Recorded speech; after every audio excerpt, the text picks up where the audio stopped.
খবৰখনৰ উদ্দেশ্য হ'ল বাল্য বিবাহ বন্ধ কৰিব লাগে, মদ ভাং জুৱা বন্ধ কৰিব লাগে, শিশু শ্ৰমিক যাতে মানুহে ব্যৱহাৰ নকৰে তাৰ প্ৰতি সজাগতাৰ কাৰণে আমি সকলোৱে অংগীকাৰ কৰিছোঁ আজিৰ পৰা, যাতে এইখন সমাজত এইখন গাঁৱত এনেকুৱা অবৈধ কাম যাতে নহয়।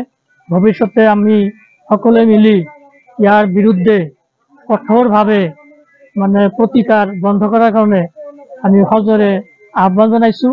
এইটো আমাৰ শৰীয়ত বা ইছলামিক ধৰ্মৰ মতে বন্ধয়ে নিষেধ, আৰু নিষেধটো আমি মানিব লাগিব, নহ'লে আমাৰ ধৰ্মৰ মতেও অন্যায় পাপ, আৰু আচলতে এইবিলাক বস্তু বেয়া। যিমান কি নহওক, যি ড্ৰাগছ খাইছে, ড্ৰাগছ খাই অবৈধ কাম কৰিছে, অন্যায় কাম কৰিছে, বহুতো অজ্ঞানী কাম কৰে, যাৰ ফলত পাছত ভুগিব লগা হয়। গতিকে এই যে মদ ভাং এইবিলাকৰ পৰা কি হয়, অলপ আমি আঁতৰি থাকি সমাজখনক যাতে দুৰ্নীতিমুক্ত কৰিব পাৰোঁ, এইখিনি আমাৰ